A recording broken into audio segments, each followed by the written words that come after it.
Y hola, ¿qué tal? Muy buenos días, sean bienvenidos a un episodio más de este podcast, Las Historias de Mr. Flops. Y yo los saludo con todo el gusto del mundo, platíquenme, ¿cómo están? ¿Cómo han estado? Claro, no siempre la misma intro, pero pues quiero saber cómo están, aunque no me contesten. Bien cizañoso. Sí, pues yo aquí saludándolos con todo el gusto del mundo. Pues la verdad es que pues yo estoy bien. Una actitud de dominguito, así como con ganas de tomar el sol, aunque hace un poquito de viento. Y pues la verdad es que yo anoche quería grabar este podcast, ¿no? Porque pues quería grabarlo y que dije, bueno, pero porque las noches son más silencio, ya todo el mundo se duerme y es un poco más tranquilo. Entonces no hay tantos imprevistos con los sonidos del exterior y no te interrumpen. Pero pues anoche ya estaba muy cansado, estuve grabando un video. Y pues también estuve metiéndole ahí unos proyectos personales que tengo. Y pues la verdad dije, terminé muy cansado. Dije, voy a grabar con flojera, con coraje. Y dije, Nel, de una vez vamos a grabar ahorita que tengo ganas de grabar. Y aparte porque este podcast es un poco diferente. Es una información complementaria que yo voy a darles del video, que posiblemente se vaya a publicar unos 15 días después de grabado este podcast. Así que pues así como un tráiler, un adelanto, ¿no? Es una información complementaria. ¿Por qué? Porque yo, pues ya saben, estoy dando mis pláticas ahí donde trabajo. Entonces educación ambiental, y el video que grabé es de educación ambiental, sobre cómo identificar una serpiente venenosa de una no venenosa. Entonces en el video yo iba a decir qué hacer en caso de ver este tipo de serpientes, y iba a terminar con la conclusión de no matarlas, porque cuando doy las pláticas de educación ambiental, que pues creo que ya ni siquiera me van a dejar hacer eso en mi trabajo, pero por eso me estoy trayendo aquí al podcast, pues ¿qué hacer cuando pasa este tipo de cosas? Pues es algo que yo quiero decirles ahorita. Y pues en general yo siempre digo que esas serpientes, cuando uno las topa, no hay que matarlas, no hay que hacerles daño, porque son animales muy bonitos, son muy maravillosos y cosas así. Y la verdad es que sí, las serpientes son, aparte de ser organismos muy complejos, que a pesar de carecer de extremidades, son capaces de desplazarse y son bastante rápidas. Y pues su anatomía, su fisiología es muy interesante. No tienen oídos, su tráquea sale por debajo de lo que sería su mandíbula inferior.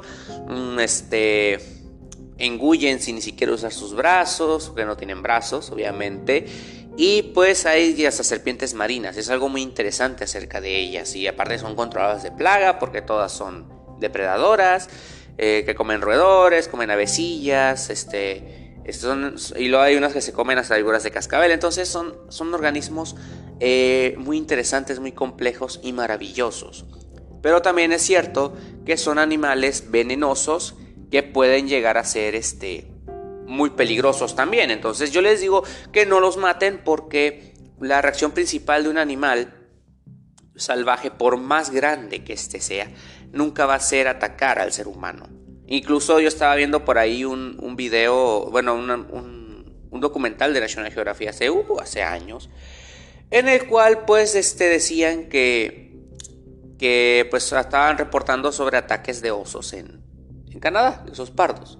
Entonces de esos ataques de osos pardo, pues estaban diciendo que las personas que fueron atacadas por el oso, en realidad fueron atacadas porque se lo toparon muy de cerca.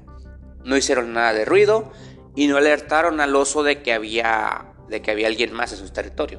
¿Por qué? Porque si hubieran avisado, si hubieran hecho ruido, el oso se hubiera retirado, porque traía una cría, se hubiera retirado con su cría hacia otro lado y no se hubiera topado con ellos. Pero como se lo toparon muy de cerca, el oso ya los atacó. Entonces, eso es lo que pasa muchas veces en naturaleza. Ya el animal te ataca por una mera defensa. Una defensa que es más una defensa que es ya más como última circunstancia, de que si te topas al animal en el monte, por ejemplo una serpiente de cascabel, va a sonar su cascabel para decirte que estás ahí, ¿no?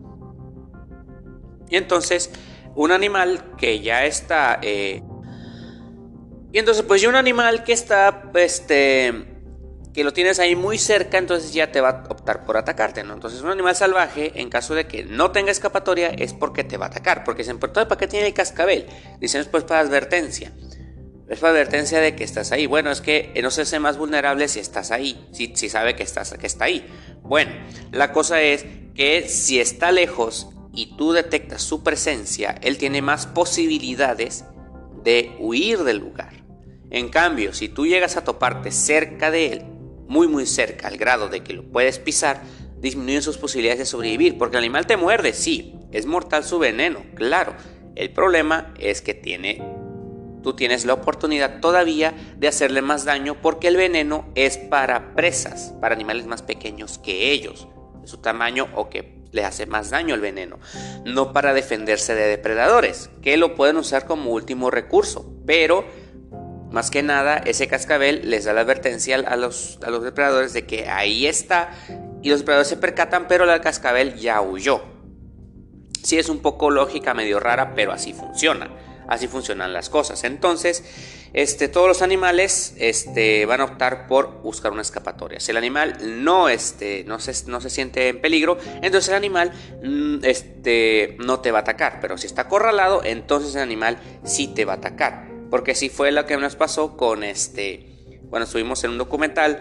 Se liberó víbora de cascabel y la víbora estuvo a 2 metros de nosotros y aún se estaba grabando el documental, y la víbora no hizo nada por querernos atacar. A pesar de que la víbora se había estresado un poco, ella estaba en posición defensiva, pero mientras no nos acercamos, ella no fue hacia nosotros. Bueno, entonces este caso sería pues en el caso de estar ya en el monte, pero cuando se habla de cómo actuar o cuándo actuar en caso del ataque de un animal, entonces aquí cambia dependiendo de la perspectiva y de la situación en la que se encuentran las personas. Yo puedo decirles misa de cómo se ve un animal, una serpiente no venenosa aquí en el estado de Baja California Sur, y de cómo se ve una serpiente venenosa, ¿no? Venenosa cascabel, no venenosa no cascabel, y ya, o le puedo dar un sermón que nadie me pide, pero eso no quita el hecho de que cada serpiente, independientemente de que sea venenosa o no, esas serpientes muerden, y sí, y muerden bastante fuerte. Por ejemplo, la serpiente rey de California muerde muy fuerte, y esas serpientes, las culebras, tienen dientecitos también retráctiles, retraídos hacia atrás, que la verdad son muy dolorosos, son como pequeños anzuelitos.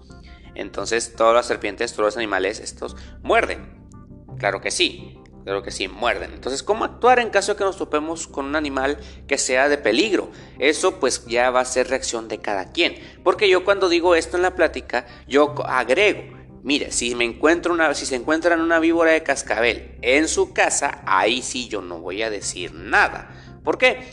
Porque está en un lugar de alto riesgo. O sea, estamos en por ejemplo, antes de seguir, muchas personas satanizamos a las personas que llegan a matar a una víbora de cascabel, o que llegan a matar a una tarántula, a una araña venenosa. Las tarántulas no son venenosas. A un alacrán, a un animal, a un vitache, que es una avíspara verdugo, a un panal de abejas que lo lleguen a atacar. Muchas veces satanizamos eso, decimos: no, es que animalitos, hay que cuidarlos y eso. Ok, se respeta el lado ecologista, se respeta, pero a veces hay que ver por la seguridad de las personas. Entonces, no nomás la seguridad de uno, sino la seguridad de varios, dependiendo del medio. Por ejemplo, en su casa, se mete una víbora de cascabel en su casa.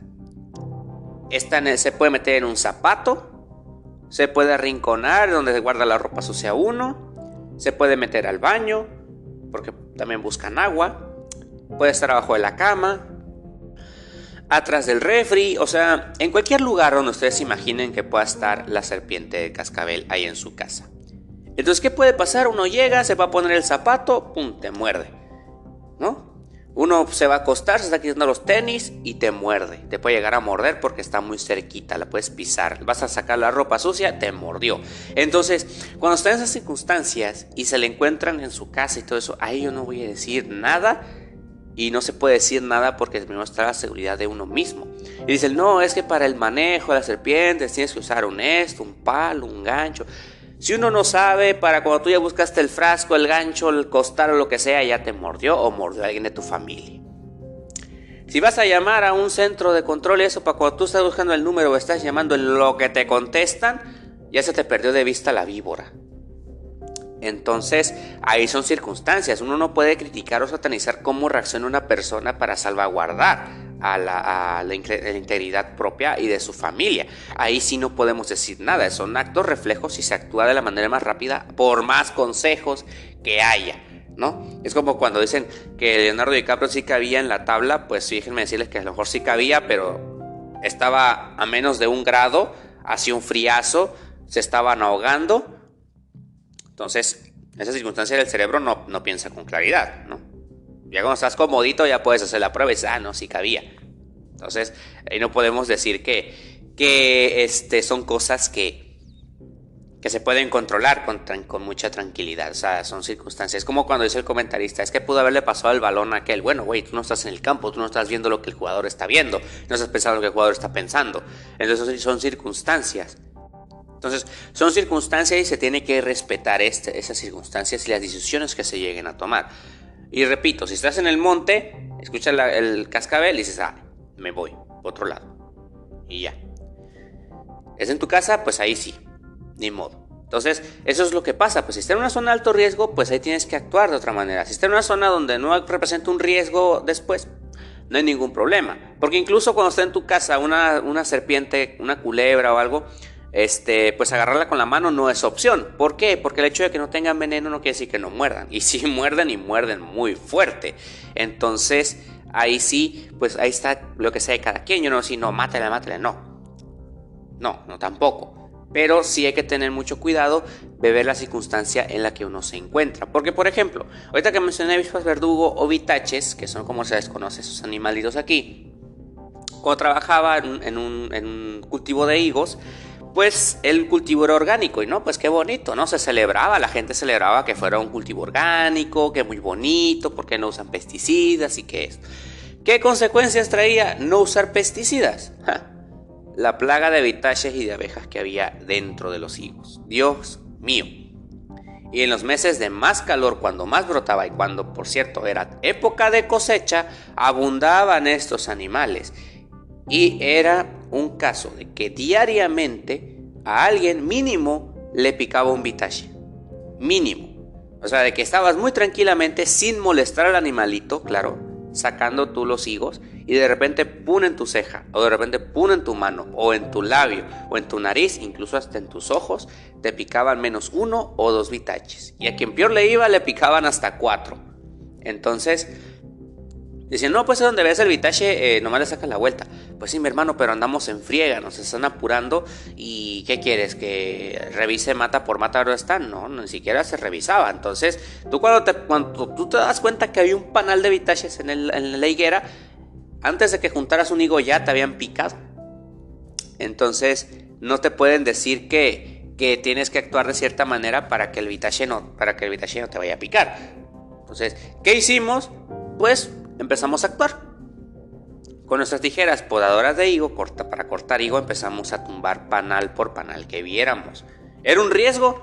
Claro, pero al día siguiente ya no había vitaches en ese lugar, se cambiaban de zona. Y vuelvo a decirlo, si el panal de vitaches lo hicieran en el mezquite o lo hicieran lejos, ahí sí no habría ningún problema. Yo ni siquiera me metería a querer tumbar los vitaches porque están allá. Pero pues claro, como todos, había humedad en las higueras, había agua, había más seguridad, no pegaba tanto el viento, mejor temperatura para las larvas. Entonces era un ambiente propicio para que ellos prosperaran. Entonces pues ellos elegían ese lugar, pero como uno iba a cosechar, pues tenía que toparse con ellos. Ahí sí había una lucha entre especies que ni modo, invertebrados contra vertebrados, ¿no? A ver quién gana. Y también con las abejas. Entonces había unos panalones de abeja africana que pues pasaba uno y apenas te arrimabas cuando se te iban las abejas encima.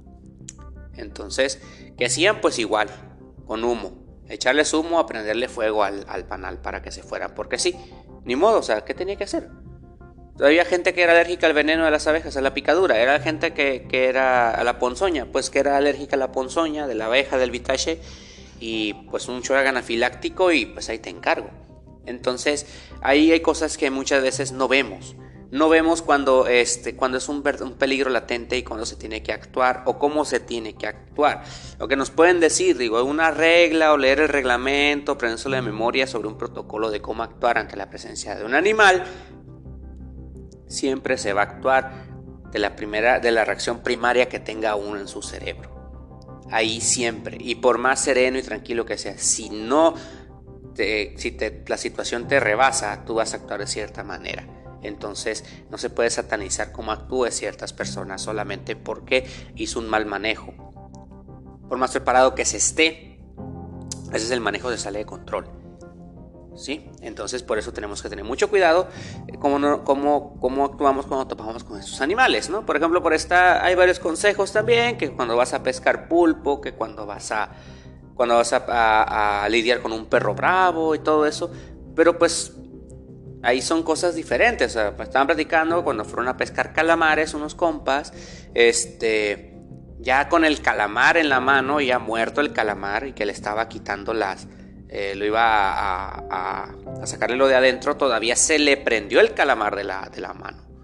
Entonces, ¿qué es la reacción primaria que quiso hacer? Fue arrancarse los tentáculos del brazo, y mi amigo, pues un comprimo mío que estaba ahí con él, le ayudó a quitárselo para acabar de matarlo, para podérselo quitar, actuar de manera tranquila. Pues si hubiera estado solo, hubiera intentado quitarse los tentáculos y se hubiera hecho más daño. Entonces hay muchos consejos ahí donde estuve estudiando que dicen que para matar bien al animalito, al pulpo, hay que serenamente picarle ahí entre los ojos y eso. Bueno, y si el animal se te va encima, tampoco no lo vas a querer estrellar contra el suelo. O sea, son cuestiones de que en cabeza fría pues todo chido, en la teoría todo chido, pero en práctica es diferente. Si vas a lidiar con un perro bravo, dice, no, pues que si te muerde el perro le tienes que picar ahí entre los ojitos o darle un zape para que te suelte. Bueno, ¿y cómo sabes que el perro no muerde fuerte? No sabes que el perro cómo no va a querer jalarte o irse más encima. O sea, ¿cómo sabes? O ¿cómo sabes que el perro, no me muerdas y ya te va a soltar mágicamente? No, o sea, son cosas que aunque pensemos nosotros que es fácil de manejar, en realidad es algo muy, muy difícil. Pero pues díganme ustedes, ¿cómo han actuado ante la presencia de un animal salvaje? Pues ya se han topado ustedes con un animal salvaje o han tenido estos encuentros cercanos con un animal peligroso. Y si es así, pues ahí platíquenme cómo es que ustedes han actuado ante la presencia de esos animales, ¿no? Porque yo también, aunque ahorita ya he sabido un poquito más de esos animalitos, pues la verdad, eso no quita el hecho de que yo también haya matado animales inofensivos, pensando que eran peligrosos, sin siquiera tener información básica acerca de esos animalitos. Entonces, por eso, cuando publique el video sobre cómo se ven esos animalitos, las serpientes venenosas y no venenosas del estado, pues espero que lo vean y pues un poquito de ayuda que puedo dar para aportar y que se disminuya la muerte de esos animalitos, pues también hay que hacerlo, ¿no? Entonces, de mi parte, pues esto ha sido todo. Espero que les haya gustado el podcast, les haya gustado el episodio. Y ya saben, se toman con sus animalitos, a ver, me dicen su anécdota, cómo les fue. Y pues yo los veo en la siguiente edición de las historias de Mr. Flaps. Y ya saben, 4 paredes y un techo para el podcast ahí en YouTube. Veo que el canal ha crecido mucho y la verdad se los agradezco de antemano. Para mí, muchas gracias. Los vemos a la próxima. Cuídense y ya saben, sigan las redes sociales y pues vean mis videos en TikTok, que a veces subo uno que otro, ¿no? Cuídense mucho y nos vemos a la próxima. Hasta luego.